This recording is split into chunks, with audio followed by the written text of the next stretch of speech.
Welcome to the Hanley Effect, a podcast by the Hanley Foundation designed to educate, change minds, and save lives. Our goal is to inspire you, showcase our innovations, and change the conversation about addiction and mental health. Join us as we unravel stories of resilience, recovery, and hope. Hi, everybody, and welcome to the Hanley Effect. I'm John Dyben. I'm Rachel Docekal. How you doing, Dr. D? Dr. D, how are you today? I am doing particularly well. I'm loving, the South Florida has been having gorgeous weather. It's really nice lately. Gotta love it. So today, so I'm ready. Hanley Effect, we're talking about mental health. We talk about addiction and recovery and advocacy and at all different levels. And a lot of times we'll have on therapists or doctors or researchers. Sometimes we'll have peer professionals and everyone. And sometimes we like to really, really mix it up. Gotta mix it up. So we have had a comedian that people would say, why is a comedian on this show? And then we learn why they're advocating for mental health. Well, today let's have some super fun. How about, let's just randomly, how about we have a Harvard educated attorney who is an NFL executive? And a woman. And the chief legal officer for the Jacksonville Jaguars, which is my family's team. How about we just do that? I think that would be fantastic. Let's do it. Is there such a person? There is such a person, and she'll have to tell us why in the world we would have her on a show like this where we talk about mental health and advocacy and things like that. Okay, Megha Parekh. This is so exciting to have you, and we want to say thank you for being here and already getting into letting us be a little goofy. Megha, we're just so glad to have you. Thank you for being here. Thank you so much for having me, and I didn't realize that the Jags were your hometown team. So congratulations on a great season overall. Obviously ended sooner than we had hoped, but great year and tons to be optimistic about. So hopefully you feel that way. So my in-laws, my family, my wife's grandparents were first season ticket holders. Oh, wow. And so my kids are fourth generation.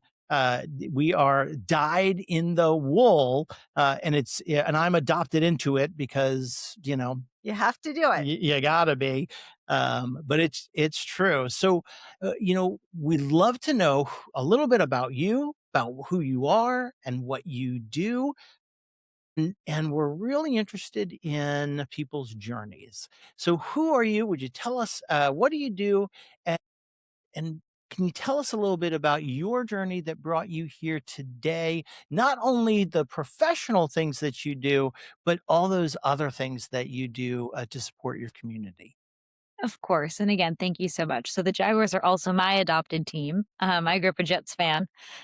So grew up in New Jersey, went to school in Boston, and after 6 very cold years of undergrad and law school, went to work in New York at a law firm.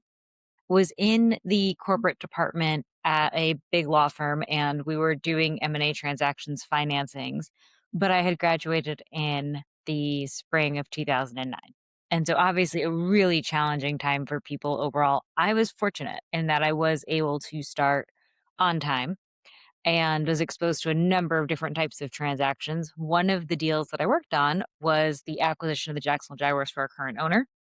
About a year after the deal closed, they were very smart, and their recruiting strategy was to ask me to come to Jacksonville in January. So sitting in my office in New York, about 4:30 and cold, and I never thought I'd leave the Northeast, as most people who are born in the Northeast, I think, feel. We think that that's what the entire country is.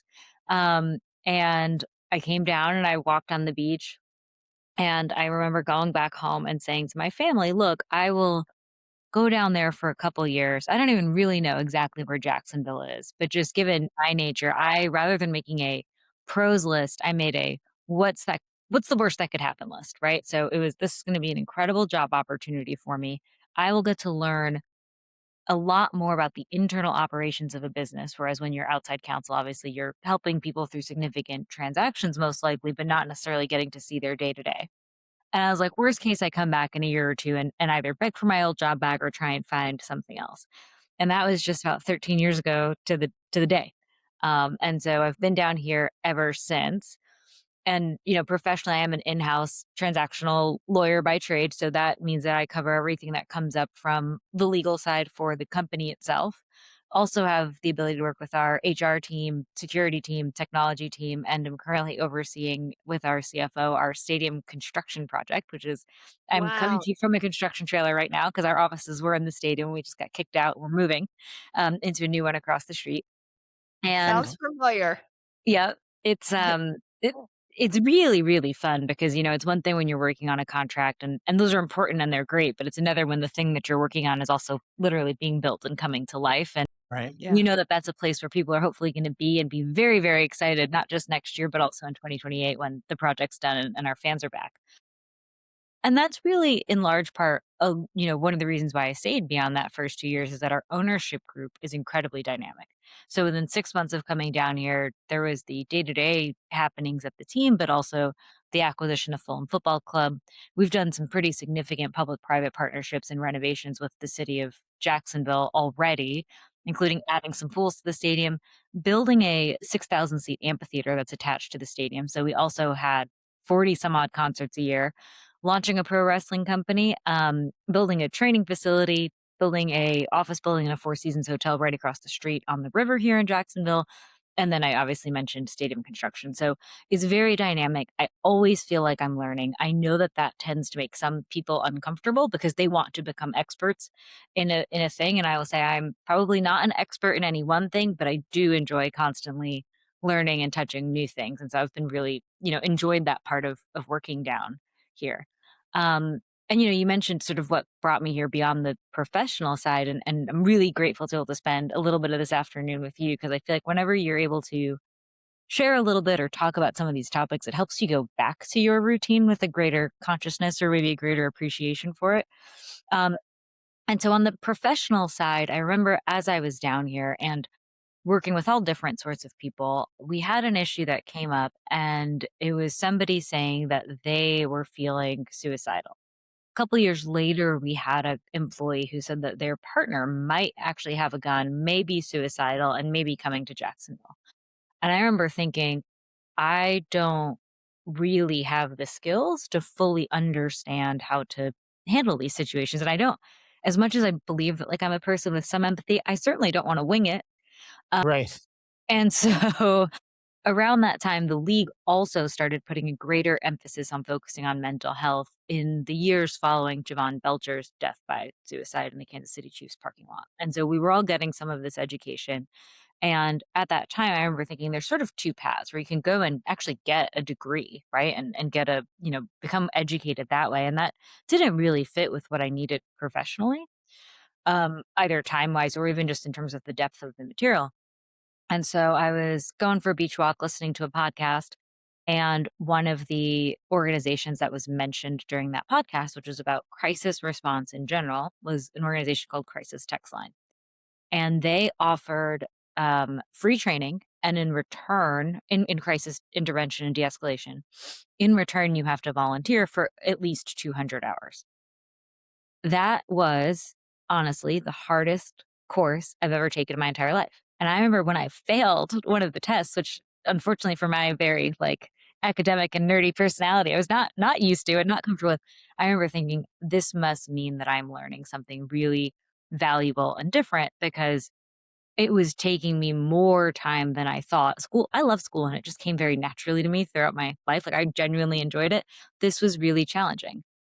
I'm so glad that I got that training because I ended up using those skills, not just on the platform when I volunteer, and we can talk a little bit about the value of volunteering and what that does for the person who's actually doing it in terms of stress management and perspective.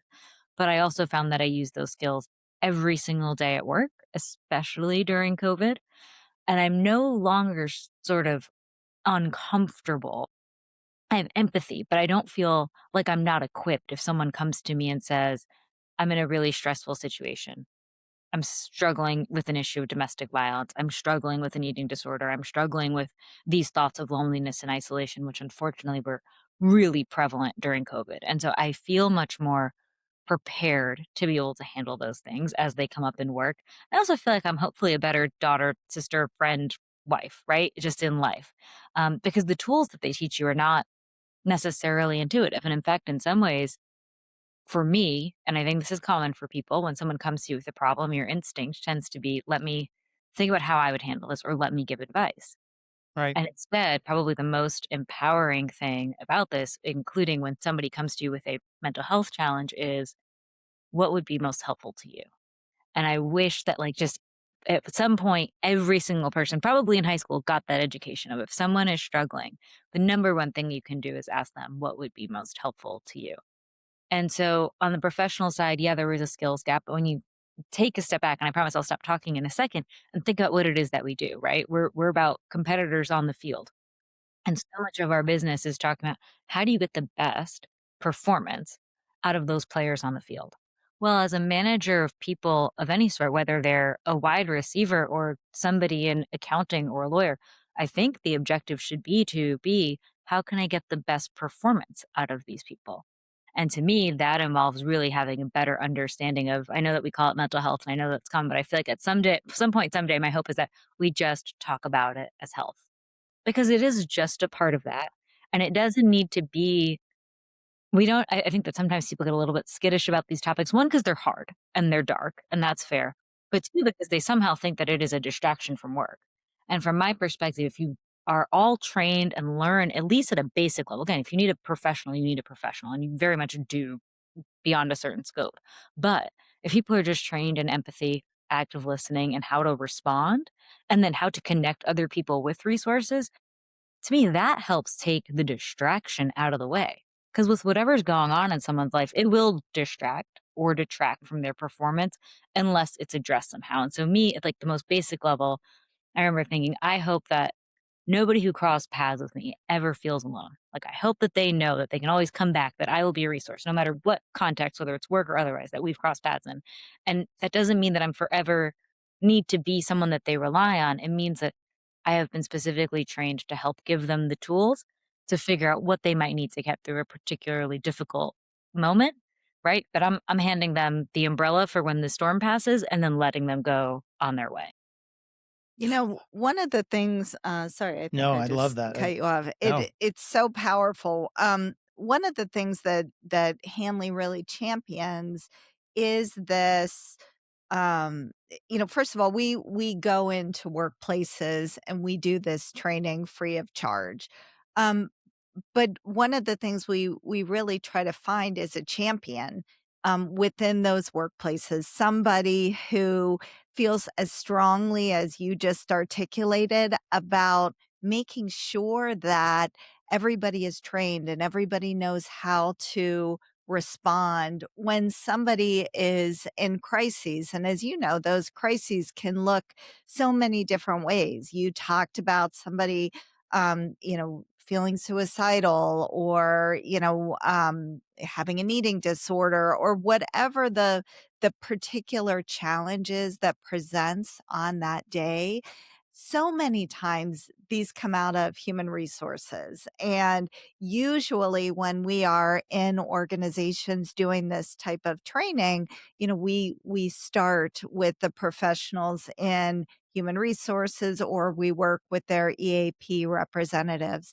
I just want to say congratulations as as their counsel, to have recognized that this was such a need, and gone in and given of your time. I mean, 200 hours is a good bit of time. I mean, that is a lot of time. My guess is you probably way surpassed that amount of time at this point. You So it, probably just kept volunteering. Yeah, so I got trained in 2018, and they ask that you do it within a year, but they are flexible enough where it took me 2, right? Because I have my full-time job, and that was Mhm. okay, right? Like, it was okay. I needed to learn to not let some of those things bother me, where it's, listen, I'm doing the best that I can. And I do volunteer still now when I can find the time, because I find that at the end of that, call it 2-hour, 3-hour session, I really hope that I have helped somebody, especially when they may not have had somewhere else to go, but I feel better. So a couple things. One, you just feel good when you help other people, right? You just do, right? That does make you feel better. It also offers perspective, right? Where it's, no matter what I'm going through, I hopefully have been able to help somebody else. And it gives you some perspective when you are dealing with the severity of someone else's problem that, hey, the fact that, it's Florida cold and 36 today, probably not as big of a deal as it was in my head when I left the house this morning, right? When you engage with more serious issues. And then the other piece of it is that I think, and I would put myself into this category, people have a desire to fix and they really struggle with just sitting with whatever it is that's happening. And I find that now I've built up some resilience to be able to sit with whatever is happening. That does not mean that you are a weak leader. It does not mean that you are enabling your employees. It does not mean that you are somehow not going to do what is right for the business. Empathy and business judgment not only can, but should coexist. Because Mm. I think you get better business decisions as a result, right? I may still have to make a difficult decision, and I did have to do this once, which was so challenging, but more for the person I was talking to. We had to fire somebody who was in rehab over the phone. And so I had to let that person know that their contract was being terminated. We did it with a counselor in the room. And the organization was actually helping pay for this person to go to rehab. That to me is doing what's right for the business, but doing it in a kind and empathetic way. And we don't need to just throw people aside because they're not our coworkers anymore or because they've made a mistake. And I think that that does yield better long-term results. I also think that if you want a high performing organization where trust is really the bedrock of that, that will only come with empathy and getting to know your coworkers. So the thing that's interesting is you've been doing this since 2018 and you talked about one difficult story, one difficult conversation. For our listeners, what we find is that so many times when you have that empathy and you help a staff person through whatever the difficult situation is, that on the other side, you have a staffer who is incredibly amazing and, an amazing cultural fit because they love the organization even more. And, you talked about your one difficult one. Tell us one of your success stories because I'm sure there have been really many, many success stories. So that one was a difficult one, but let me tell you, I still talk to that person even though he hasn't been with the company since 2020 to this day. And Love that it. person ended up becoming a real source of like it truly became a friend outside of the office and became a real source of support for me because all of a sudden a few years later we're not coworkers, right? We are just talking about some of the things that he went through, recovery from addiction. He didn't have a great family support system, and now he's looking back at going to school and becoming a counselor himself because Mm. the career path that he was on isn't going to work. And so we've stayed in touch, and that's been wonderful. But I remember we had in August of 23, and I'm sharing this obviously with permission from the person, had an employee. Had like a particularly busy couple of weeks of work, maybe summer, maybe years. I don't know at that point. But I got a phone call on a Sunday from someone who I normally don't get a call from. And I was about to go sit on the beach. And he said, "We have somebody who needs to go to rehab. They're ready for you to take them. He just needs a few hours." And I remember thinking, okay, I should have asked for help for someone to come with me, but I didn't because I knew this person well and I trusted him. And I had no idea that there was an issue there. Picked him up, drove him to rehab, and he said, "I don't think I would have gone if you weren't here because we at least feel comfortable calling you because I am so open about what I maybe struggle with from time to time, which does we'll talk about that in a moment in terms of how that can be challenging too sometimes, but I am pretty open about these things because again, I think that if you are able to label it and own it rather than it being a distraction, everyone can acknowledge it and move on." He was in rehab for about 30 days and truly needed to detox. He is still with us to this day, 2.5 years, completely clean and sober, and he just got married. And so, to your point about like the positive ones, I would say that in all of these difficult conversations, for the vast majority of them, thanks to the tools and the training that I have, they do end up being positive. You're Right. just someone's light when they can't find their way out of the darkness at the moment, but they can pick up that torch and carry it with them going forward. And that to me is the best outcome. Um, but yeah, there have been far more stories of people being helped, even in a challenging situation, as opposed to something that is really, disappointing. And I had to reframe the definition of success because success I had thought was, saving somebody or helping them Mm. get better. And instead I realized because you can only control so much. The definition of success is being prepared, being able to support and offering that support, but it is ultimately up to that person if they're going to take you up on it or not. And that's hard. It's really hard, especially when sometimes you want to shake someone and be like, just do this. But that's just not how it works. And that's not how their agency works. But, you know, talk about the importance of this work. The person that it helped the most in the end was me. So in May of 2021, I remember talking to some friends at the time and saying, the world just feels a little bit less safe than it used to. And that was in part because of COVID, in part because of just the challenges that people were facing generally. There was also an uptick in violence. And I'm a fairly independent, probably to a fault person where I had no problem traveling the world by myself, right? Walking around at night, all of that. I was finally about to get my first day off since probably in almost, 2 years. And someone broke into my house. So I was asleep on the couch, fell asleep watching baseball, and I woke up to someone standing over me.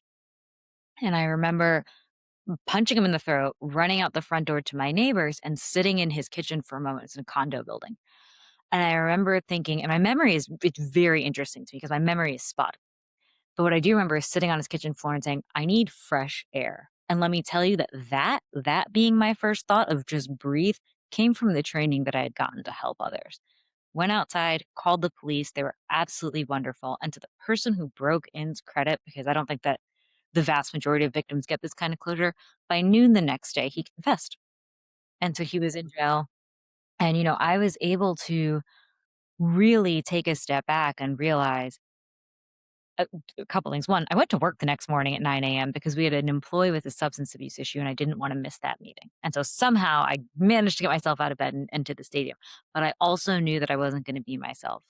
And I had the vocabulary and frankly the courage to share that with people because people knew it was in the paper. And if I was the person that people were relying on, especially if they were in crisis, I needed them to know that, hey, for a little bit of time, I may not be myself.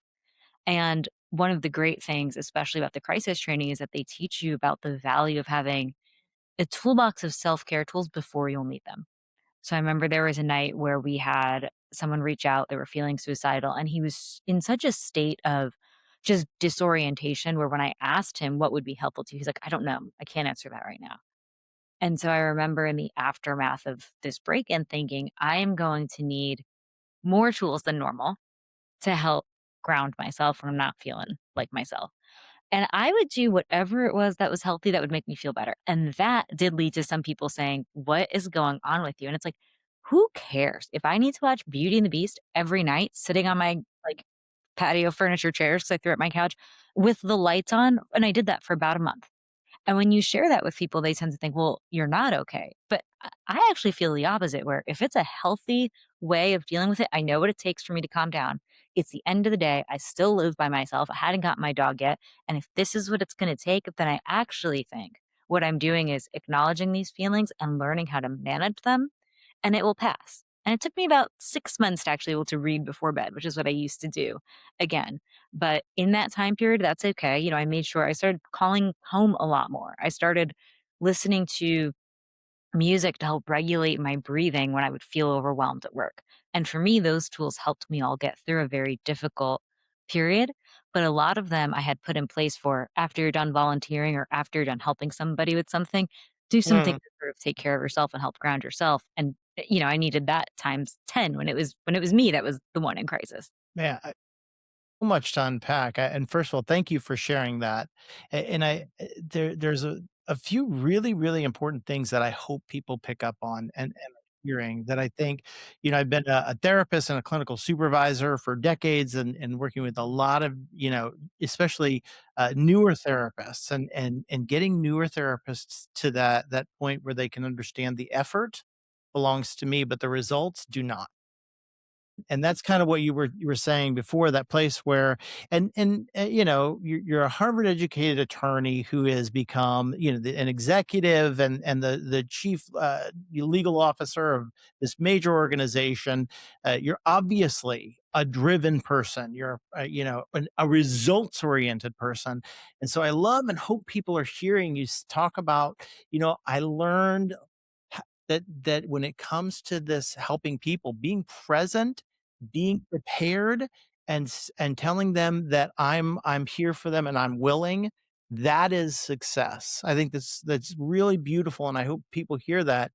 And it's not often that we, sit with someone with your, type of work and in your environment who say, like, when it comes to human beings, that's success because that's powerful. And the this whole idea of I found things that were good for me, that helped me through it. It's interesting because we call it, the therapists call it the writing reflex, right? We want to fix something, or we want to, or you say, well, I've been, I'm going to sit up all night or I'm sit up a little bit late tonight and I'm going to watch, Disney movies on my couch and with the lights on. And people might try to figure out, is that right or wrong? And the beauty of you being able to let yourself have a moment where you say, you know what, this is what I need for me right now, and it's not hurting me, and I'm being honest. That's the other thing that I heard that I think is really important for people to hear is, I went to work the next day. If you were my sister, I probably would have told you don't go to work. But the reality is that probably wouldn't have been great advice because you would have just sat there and stewed. So everyone is different. But the one thing that's really important is there's such a power in saying, I may not be okay today. Having the people that you can say, this is something disturbing happened, and I'm going to do my best. I'm going to be here, and I'm a human being, and I'm not going to be. There may have my moments today. So I chuckle about the Beauty and the Beast. I do something similar, and my days look a lot like yours do. Being the CEO of this behavioral health organization, uh, I watch murder mysteries. So I have right now I'm actually on Blue Bloods and I'm about season 7 or 8. All And right. I will, if I can't get to sleep or I'm feeling unsettled and I just can't read, which is what I typically do before bed, I will watch an episode of some sort of murder show. And it everybody laughs. My friends all laugh and think like, Rachel, what murders are you watching now on TV? But it's exactly what you said. I know what I need. It's not something that's harmful to me or to anybody else. And it really does allow me to take whatever happened today and put it over there and just really focus on something that's sort of mindless that for a little while that entertains. So kudos to you. Yeah, and I remember having a friend who I think was well-intentioned, but just misinformed, and I was getting a lot of advice of, "You gotta move." And that's not wrong, to be honest, like, I agree that in the end, moving was a good thing for me, but feeling like I was forced to move would really bother my personality. To your Mm, point about just, like, being someone who's driven and does like being in control, feeling that I got pushed out of my house, I needed to move when I was ready to move, and not because someone broke into my house, and not because that was the advice I was getting from other people. Somebody else said to me, "When can we just go back to the way things were?" Because what I left out is, so in a condo building, the backyard's fenced in. I actually always left my back door unlocked because, yes, somebody strange came in one time, but the other times it's friends coming and going all the time. And so I had left the back door unlocked, and a lot of people, said, "Well, when can we go back to things the way that they were?" And I was like, I don't know the answer to that, and maybe never." And that bothered some people. It really mm. did.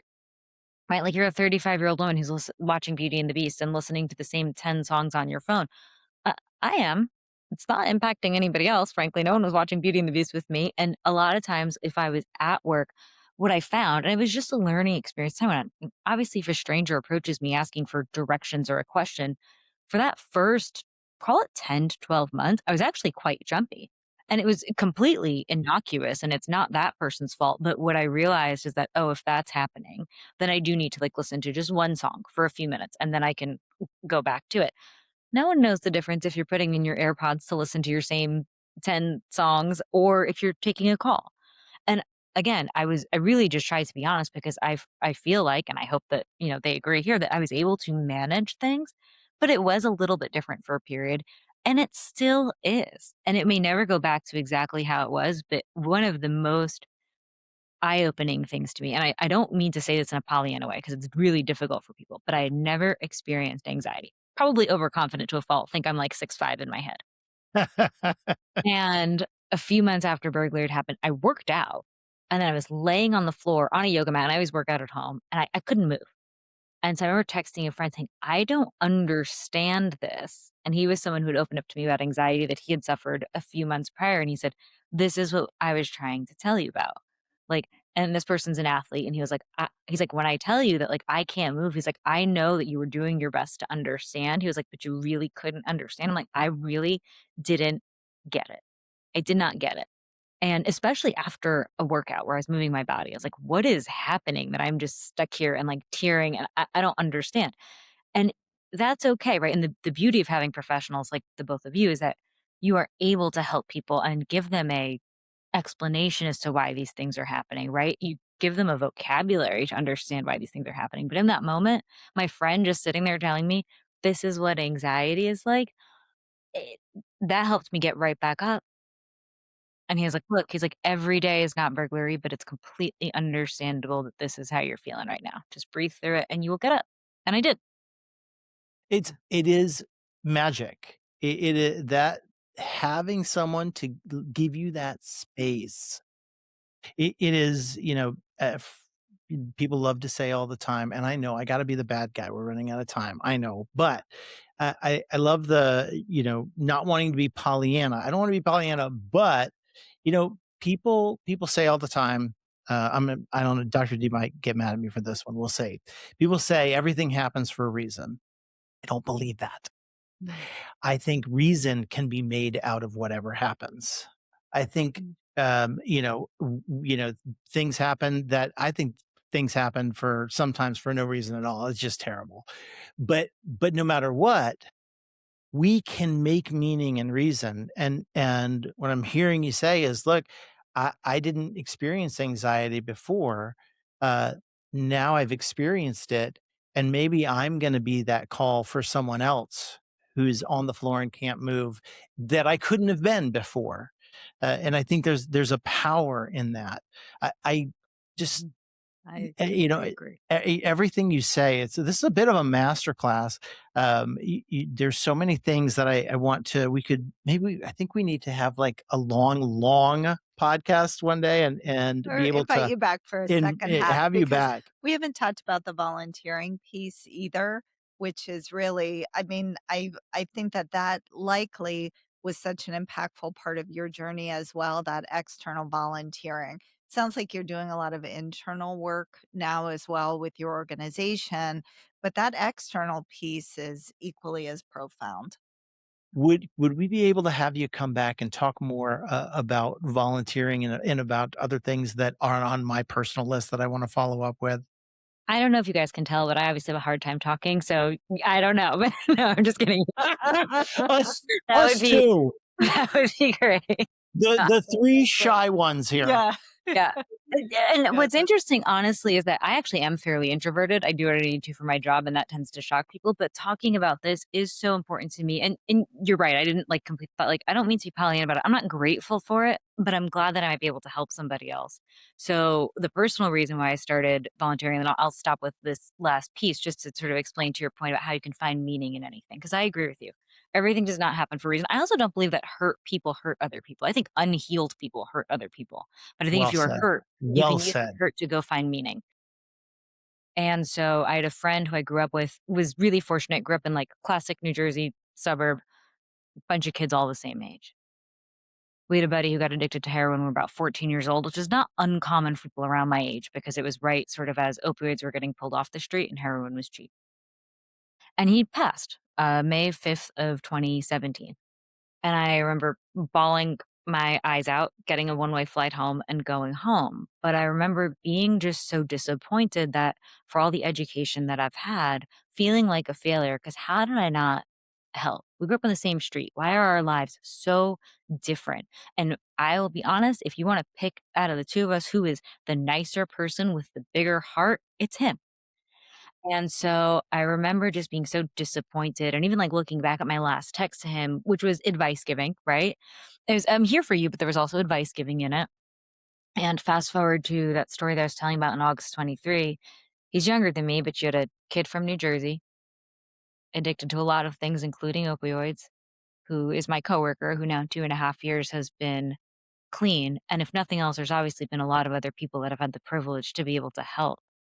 But that one especially just felt more direct and really like this. If I didn't help anybody else, this at least feels like something that Chris, who we lost, might have been able to do for someone else. And I hope that I'm carrying that forward. Wow. I mean, that's Wow. That's beautiful. beautiful. Thank you so much for your time today. You are obviously, going a million miles an hour. You have so many things, and taking the time to sit here and spend this time with us to share your story and your experience and your work with our listeners. We're just really grateful. We're looking forward. We're going to take everybody up on that part 2, because there's so much more to talk about. And I just wanted to say thank you. This was amazing. Yeah. Really, Thank you, really Brooke. appreciate this so much. So we're going to have a part 2 coming up. But in the meantime, thank you, everybody, for listening or watching. And thank you, Dr. D. Thank you, Dr. D. This was fun today. This has been It's very fun. amazing. We'll see you all next time on The Hanley Effect. Bye, everyone. Thank you for joining us for the Hanley Effect. To learn more about our programs, visit hanleyfoundation.org or call 844-502-4673.